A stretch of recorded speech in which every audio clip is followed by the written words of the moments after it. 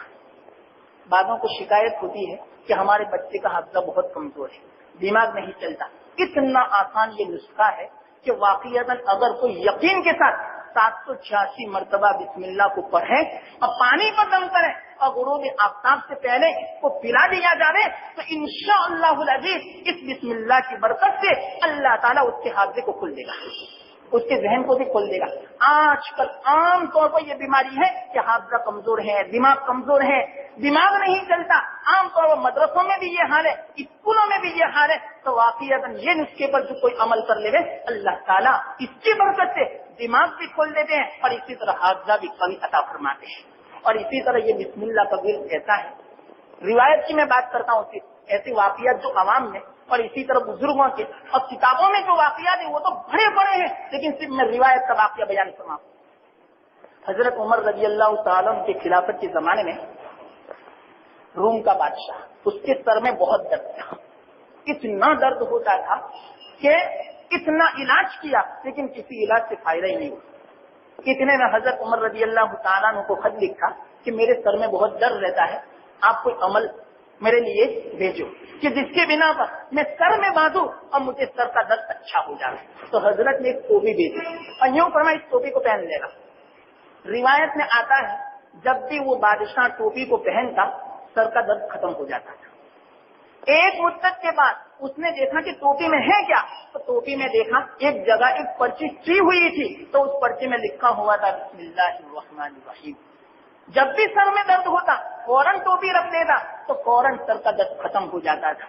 تو واقعات یہ بسم اللہ اتنی فضیلت والا, کوئی یقین کے ساتھ جو پڑھے نا, میں نے کہا تھا کہ اس بسم اللہ میں جو 3 نام ہے اس میں 3000 ناموں کا خلاصہ ہے اور یہ رحمت کا دروازہ ہے. اور اسی طرح واقعات بہت ساری احادیث ہیں کہ جس میں اس کی فضیلت بیان کی گئی. تو اس نیت سے اس یقین کے ساتھ جو بسم اللہ کو پڑھے گا تو اللہ تعالیٰ اس کے دنیا کے کاموں کو بھی آسان کر دے گا اور دین کے کاموں میں بھی برکت عطا فرماوے گا. یاد رکھنا, بعضوں کو یہ اشکال ہو سکتا ہے ہم تو بغیر بسم اللہ کے بھی دنیا کا کام کرتے ہیں اور ہو جاتا ہے. تو یہ کیسا بات صحیح ہے, دنیا کا کام ہو جاتا ہے لیکن وہ مقبول نہیں ہوتا, اس کام میں ثواب نہیں لیا جاتا. یہ ہے حدیث کا مطلب کہ من لم یبدا بسم اللہ فہو ابتر, کہ جس نے بسم اللہ سے کوئی کام شروع نہیں کیا تو وہ برکت کے اعتبار سے ادھورا اور ناقص سمجھا جاتا ہے. اگرچہ اس کا دنیا کا کام تو ہو جاتا ہے, اگر کوئی کھانا بھی کھا لے تو کھانا بھی اس کا پیٹ بھر جاتا ہے, لیکن اس کھانے میں برکت نہیں ہوتی. کیسے برکت نہیں ہوتی؟ ایک حدیث میں یوں آتا ہے, اللہ کے رسول صلی اللہ علیہ وسلم نے ارشاد فرمایا جو کھانے سے پہلے بسم اللہ پڑھ لے اور کھانے کے بعد الحمدللہ پڑھے, کل قیامت کے دن اس کھانے کا حساب نہیں ہوگا. اب آپ ہی بتلاؤ ہم کتنا کھاتے ہیں, ہر چیز کا حساب دینا پڑے گا. اگر بسم اللہ جو پڑھ لی تو یاد رکھنا اس کھانے کا حساب نہیں ہوگا. اور بسم اللہ پڑھ کے جو گھر میں داخل ہوتا ہے تو شیطان اس گھر میں داخل نہیں ہو سکتا حدیث میں, بلکہ شیطان اپنے جو کارندے ہوتے ہیں ان تمام کو یوں کہتا ہے اس گھر میں داخلہ ممنوع ہے, اس بنا پر کہ اس گھر میں داخل ہوتے وقت داخل ہونے والا بسم اللہ پڑھا. اور اسی طرح یوں فرماتے ہیں کہ جب کھانا کھاتا ہے جب بسم اللہ پڑھتا ہے تو شیطان یوں کہہ دیتا ہے اس کھانے میں ہمارا کوئی حصہ نہیں, اس بنا پر کہ اس کھانے میں اللہ کا نام لیا گیا. تو یہ ہے بسم اللہ کی برکت. تو ہم جو تفسیر شروع کریں گے تو انشاءاللہ یہ تفسیر کوئی معمولی کام نہیں, بہت ہی عظیم کام ہے. تو ہم نے بسم اللہ سے شروع کیا اور کچھ میں نے فضیلت بسم اللہ کی آپ حضرات کو سنائی. تو اللہ تعالیٰ پوری زندگی ہمیں اللہ کے نام کے ساتھ دنیا کے کاموں کو اور اسی طرح دین کے کاموں کو کرنے کی توفیق عطا فرماوے. وآخر دعوانا ان الحمدللہ رب العالمین. بسم اللہ الرحمن الرحیم. سبحان اللہ وبحمدہ سبحان اللہ العظیم. لا الہ الا اللہ وحدہ لا شریک لہ احدا صمدا لم یلد ولم یولد ولم یکن لہ کفوا احد. اللهم صل على محمد عبدك ورسولك وصل على المؤمنين والمؤمنات والمسلمين والمسلمات. اللهم لك الحمد كما أنت أهله, فصل وسلم على سيدنا محمد كما أنت أهله, وافعل بنا ما أنت أهله فإنك أهل التقوى وأهل المغفرة. لا إله إلا أنت سبحانك إني كنت من الظالمين. ربنا ظلمنا انفسنا وان لم تغفر لنا وترحمنا لنكونن من الخاسرين رب اغفر وارحم وانت خير الراحمين یا اللہ یا ارحم الراحمین یا حی یا قیوم یا ذا الجلال والاکرام یا حلیم یا علیم یا علی یا عظیم ہم سب کے حال پر رحم فرما یا اللہ کرم فرما یا اللہ فضل کا معاملہ فرما یا اللہ ہمیں صحیح توفیق عطا فرما یا اللہ ہمیں صحیح ہدایت عطا فرما یا اللہ ہر کام کو تیرے نام سے شروع کرنے کی ہمیں توفیق عطا فرما چاہے یا دنیا کا کام ہو چاہے یا اللہ آخرت اور دین کا کام ہو یا اللہ تیرے ہی نام کی برکت سے اور تیرے ہی یا اللہ واسطے سے اور تیری ہی مدد سے یا اللہ اس کام کو ہمیں کرنے کی توفیق عطا فرما یا اللہ ہمیں یقین سے یا اللہ بسم اللہ اور تیرا نام لینے کی توفیق عطا فرما یا اللہ یا ارحم الراحمین ہمیں رمضان المبارک کی قدر کی توفیق عطا فرما یا اللہ تیرے ہی نام سے اس مہینے کی ہم ابتدا کر رہے ہیں یا اللہ تیرے ہی نام سے تفسیر کی ابتدا کر رہے ہیں تیرے ہی نام کی برکت سے یا اللہ ہم روزے کی ابتدا کر رہے ہیں تیرے ہی نام کی برکت سے تمام کاموں کو یا اللہ ہم ابتدا کر رہے ہیں محض اپنے فضل و کرم سے ان تمام کاموں میں برکت عطا فرما یا اللہ صحت اور عافیت عطا فرما یا اللہ قبولیت عطا فرما یا اللہ تندرستی کے ساتھ قبولیت کے ساتھ استقامت اور اخلاص کے ساتھ ان تمام کاموں کو ہمیں کرنے کی توفیق عطا فرما یا اللہ ہمیں ہمت عطا فرما یا اللہ ہمیں ہمت عطا فرما یا اللہ سستی و غفلت سے پوری حفاظت فرما یا اللہ تمام گناہوں سے پوری حفاظت فرما یا اللہ غفلت سے پوری حفاظت فرما تیرے ناراضگی والے اعمال سے حفاظت فرما یا اللہ خوب اس مہینے کی قدر کی توفیق عطا فرما اس مہینے میں تیری رضامندی والے کام کرنے کی توفیق عطا فرما ایک ایک سنت کو زندہ کرنے کی توفیق عطا فرما نماز پڑھنا آسان فرما دے تراویح پڑھنا آسان فرما دے روزہ رکھنا آسان فرما دے یا اللہ تلاوت اور تسبیحات اور تیرا ذکر کرنا آسان فرما دے گناہوں سے بچنا آسان فرما دے یا اللہ ہم تمام کے لیے ہمارے گھر والوں کے لیے ہماری اولاد کے لیے ہماری عورتوں کے لیے اور پوری امت کے لیے یا اللہ آسان فرما دے قدر کی توفیق عطا فرما یا اللہ ہمیشہ تجھی سے مانگنے کی توفیق عطا فرما ایک ایک لمحے ایک ایک گھڑی کو یا اللہ قدر دانی کے ساتھ گزارنے کی توفیق عطا فرما ناقدری سے یا اللہ غفلت سے لغویات سے نافرمانی سے معاصی سے یا اللہ حفاظت فرما یا اللہ نفسانی خواہشات سے اور شیطانیت سے محض اپنے فضل و کرم سے تو حفاظت فرما یا اللہ یا غفور رحیم ہمیں روزانہ دعا کی توفیق عطا فرما تیرے حبیب اطلاق صلی اللہ علیہ وسلم نے فرمایا روزانہ تو اپنے بندے کی رمضان میں دعا قبول فرماتے ہیں یا اللہ ہماری دعاؤں کو قبول فرما لے یا اللہ ہمیں دعا کی توفیق عطا فرما محض اپنے فضل و کرم سے عبادت کی بھی توفیق عطا فرما عبادت کے اسباب بھی مہیا فرما اور عبادت کو قبول بھی فرما لے اور عبادت کے آثار کو عبادت کے منافع کو دنیا اور آخرت دونوں جہاں میں ظاہر فرما یا اللہ ہمیں صحت عطا فرما برکت عطا فرما مال اور روزی میں برکت عطا فرما تجارت میں برکت عطا فرما یا اللہ ہماری تمام چیزوں میں برکت عطا فرما یا اللہ ہماری دعاؤں کو قبول فرما لے اپنے فضل و کرم سے قبول فرما لے اپنے ناموں کی برکت سے قبول فرما لے اپنے بسم اللہ کی برکت سے یا اللہ ہماری دعا قبول فرما لے ربنا تقبل منا انك انت السميع العليم وتب علينا انك انت التواب الرحيم وصلى الله تعالى على خير خلقه محمد وعلى اله واصحابه اجمعين وسلم تسليما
اچھا وہ آپ کی تھی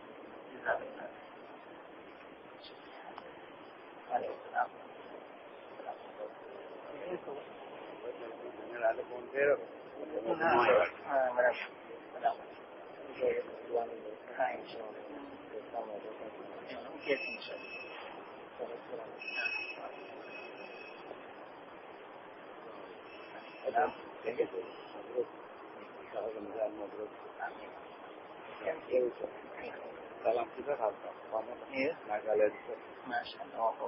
kalau kita mari kita pada dunia sekali.